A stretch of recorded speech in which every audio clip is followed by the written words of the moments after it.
3 pirasong hotdog, giniling, malaking sibuyas na puti, 3 kutsarang harina,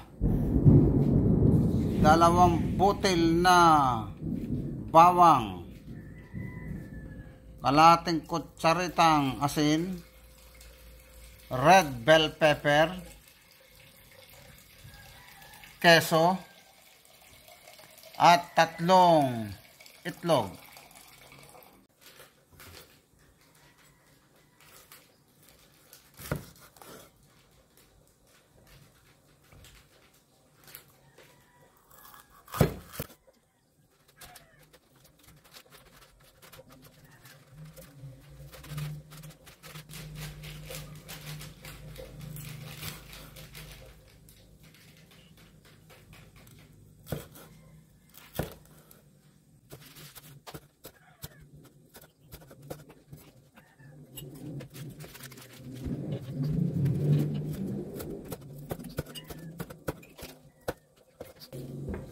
Yung kalahati po nito ay ating hindi naman kalahati, siguro mga 1/3. Gagamitin natin sa paggigisa.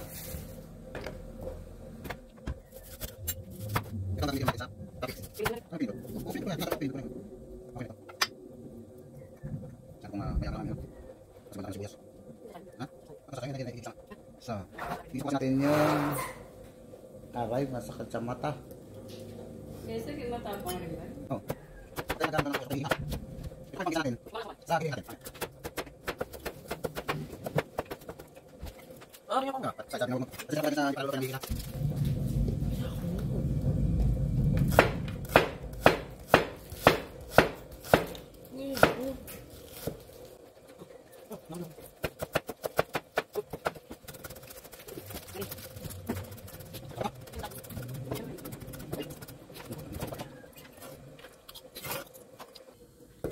Sakit sa mata ng sibuyas.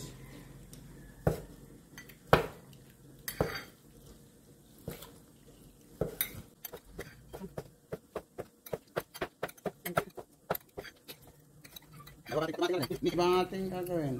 Oo. Miti ano ba yun? Omelette?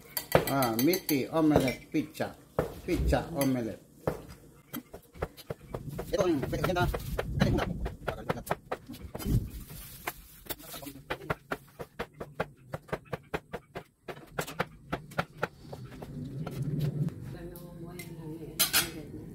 Ano yung ganyan talaga ang mag... natitigil. Naman na. Ay, natin. Nakaayos pa ba? Nagagawin sa ka? Nagagawin sa suko? Nagagawin ka lang, tinigal na. Ito nga, sa ibig naman. Tinigal na, ito naman. Ito pa pala, tinigal. Hindi, nakakain.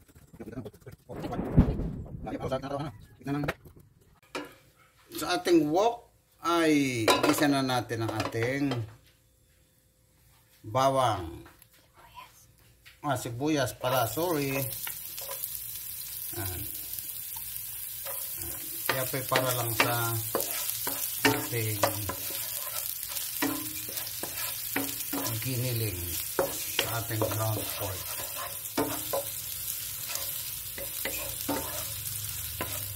Susunod po natin dito ang ating masustansyang bawang.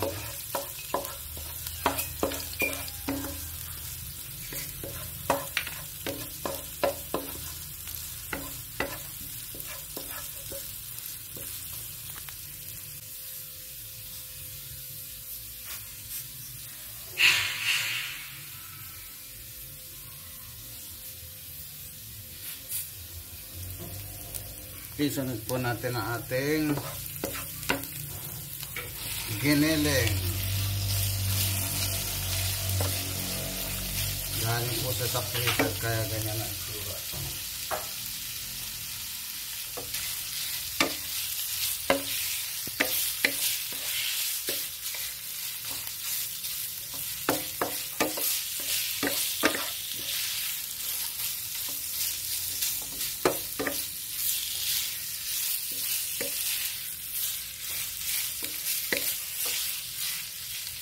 Pag daw nagigisa ng giniling, huwag lalakasan ng apoy. Kasi mabibigla yung ating pork. Yan ang pagkakaiba ng manok, karneng manok at saka ng karne ng baboy. Ang karne ng manok po pwede nyo biglay ng init.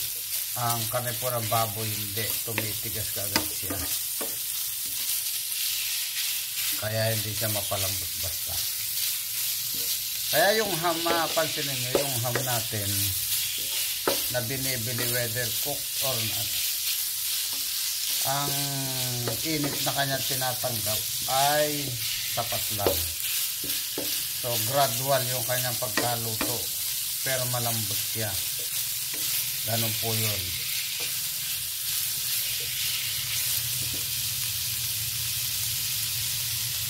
Patakan po natin ang asin kapag yung medyo nakailang minuto na siya. Huwag po nyo lalagyan ng asin kaagad. Kasi itigas po yung ground pork natin.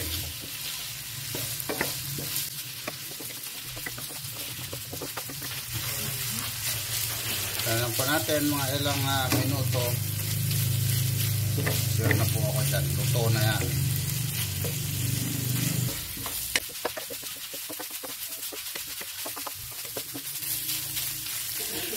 Hinaan ko lang po ang apoy. Magbabati tayo sa ano ng itlog.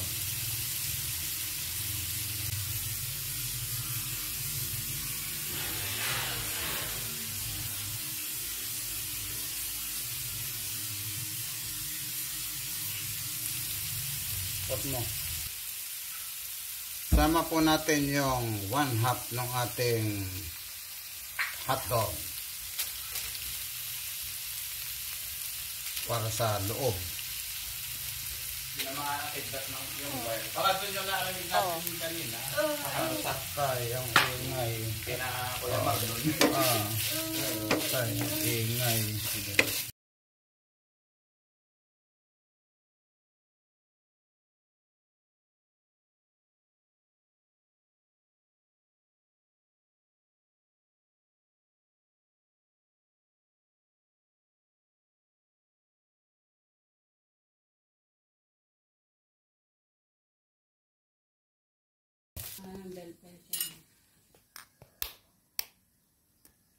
Oh, my goodness.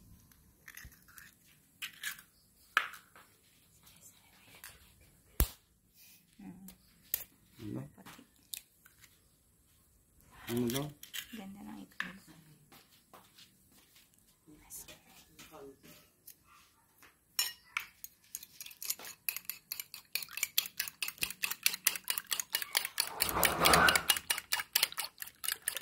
So, dito po natin ilalagay ang giniling at yung hotdog.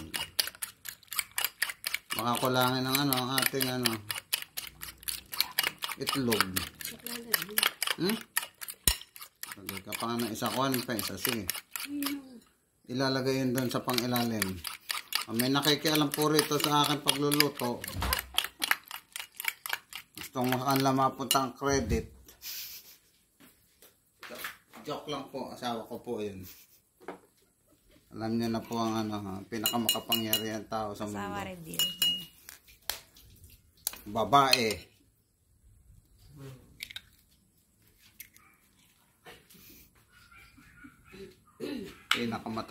Pinakamakapangyarihan, babae. Maring tama. Sila po ang perfect lagi sa score ng exam. Dahil sila po ay laging tama.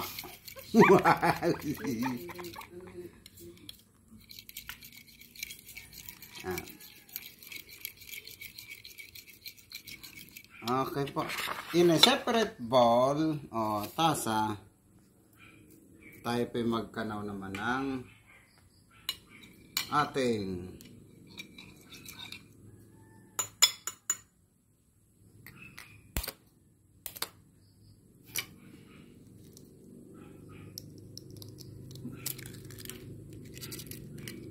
pang ilalim na iklog. Yan po natin, ito po natin ipapatong yung ating omelette. Huh? Ano?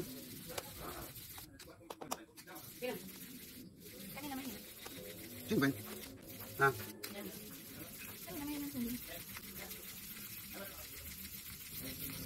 Ang ilalagay din po natin dito ay asin, hindi asukal. Hani po. Dito, ano yan, tawag yan, pancake.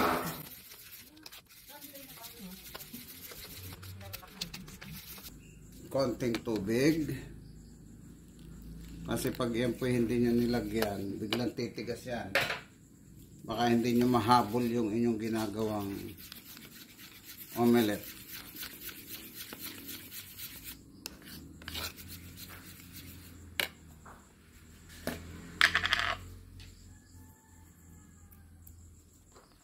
Asin po yun nalagay ko, asin.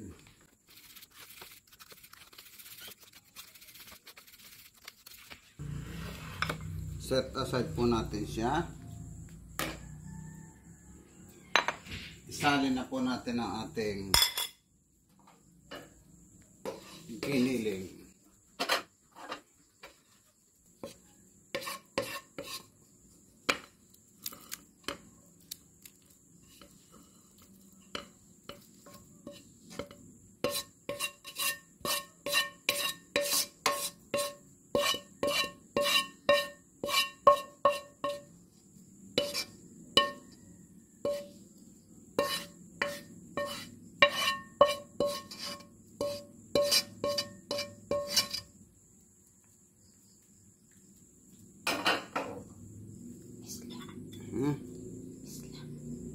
Ay, may ano, pupunatan.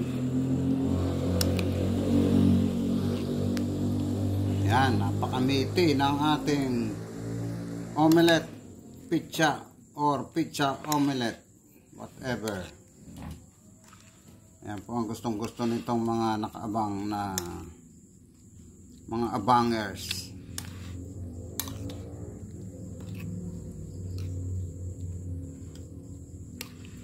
Amoy na amoy.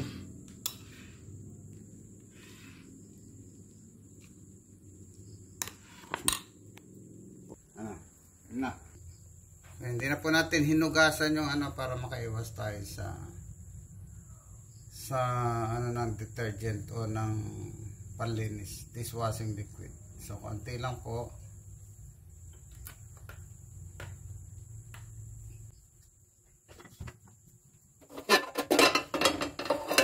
Kalat lang natin siya.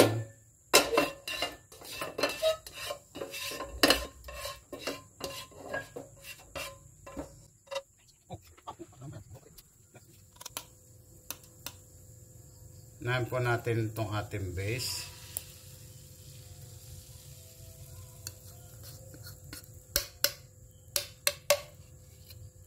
Ayun lang.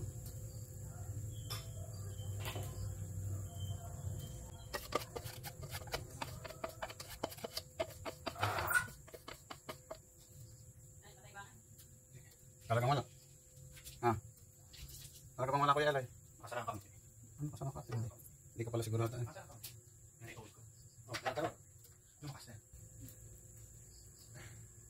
Sunod po natin ang ating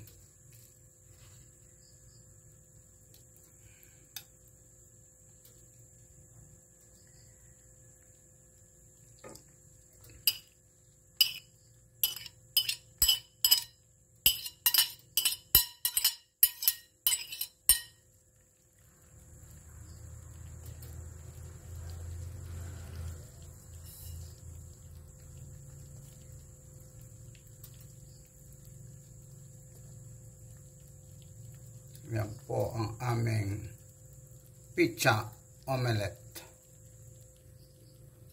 Yan. Pwede siyang snack, merienda, pwede rin siyang hapunan. Atin ang pula. Tatakpan po yan.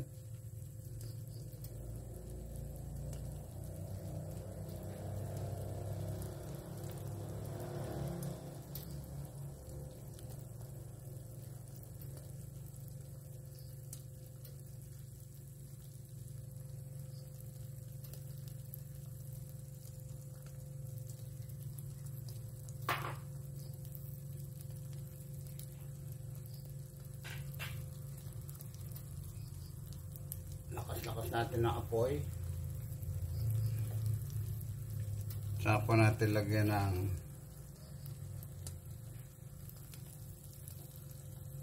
sibol.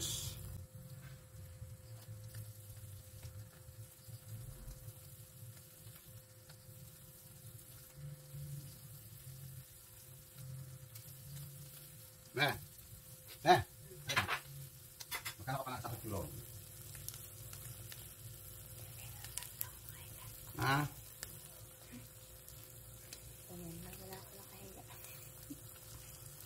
Ito natin ang ating red bell pepper pero green ang dulo.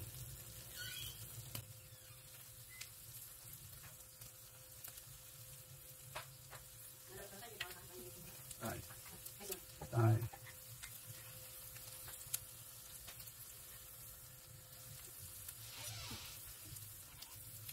Nakakalimutan pa yan ito. Hindi, lalagyan ko muna ng dali.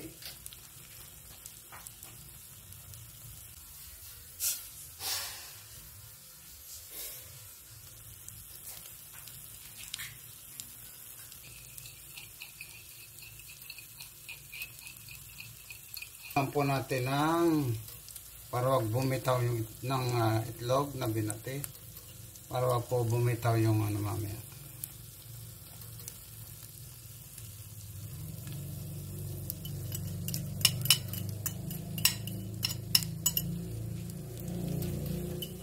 Yan, napakasarap yan. Tapos nasan yung ating ating peso saka panggagal. At mahina naman ang apoy niyan. Yan po yung apoy ay napakahina.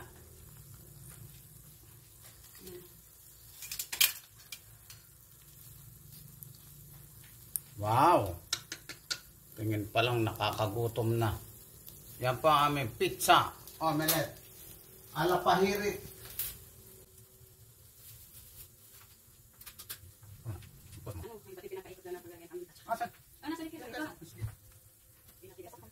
Yeah. Atin pong tatakpan para maluto siya. Hindi naman natin siya babaligtad.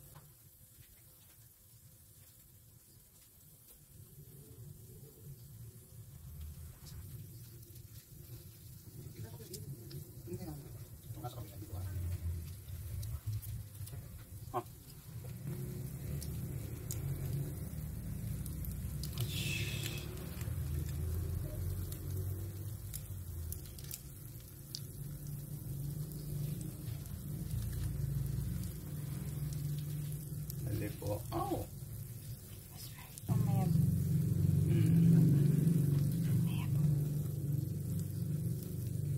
Yan ang aming pizza omelette.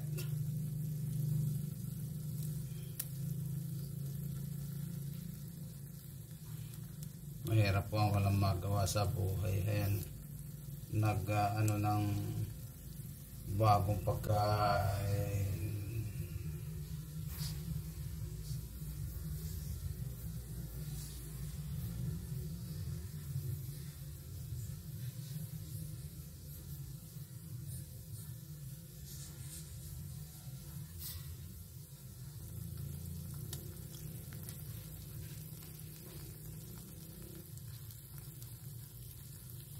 Yan po, ay tatakpan na natin. Okay na ba? Okay na.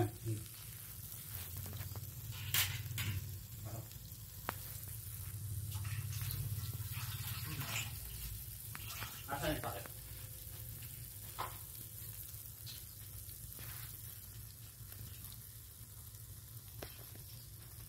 Atin po siyang takpan para maluto ng ito. Ganda. Instagrammable talaga. Kaya lang ayan, nagkausok na. Ito na, ito.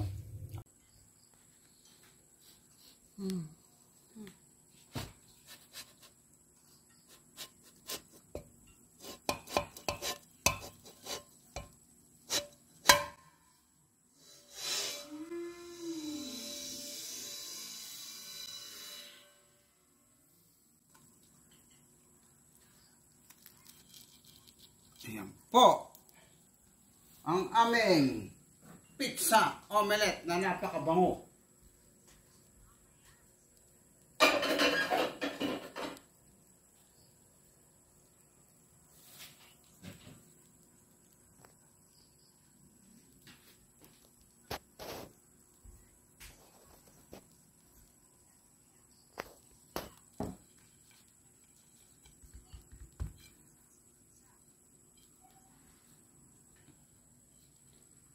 Ito po ang aming pizza omelette na napakasarap, napakabango. I-try nyo na po. Lagi lang tatandaan, there is no all-in-one book. Matutong magtanong, matutong mag-usisa, matutong manood, at matutong makinig. Dahil hindi lahat ay nababasa o makikita sa libro. Magandang hapon! Kain na!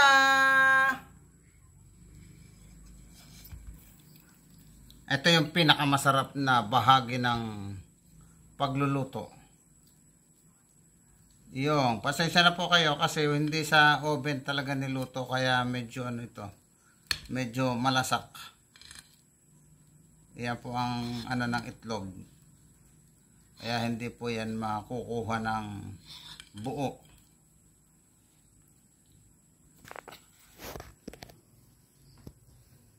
Wala ko kaming oven. Nauna yung hiwa.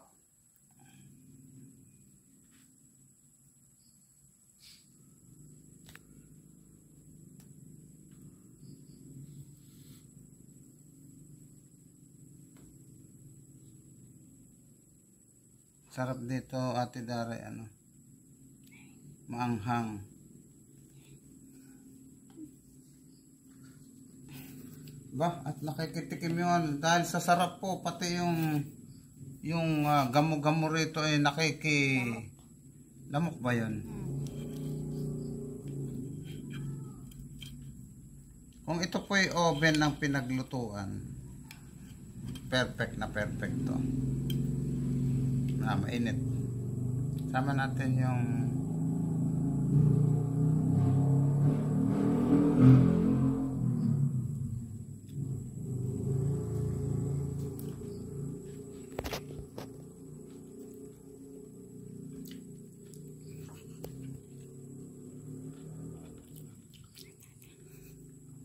para kami nakapamista sa Shakey's.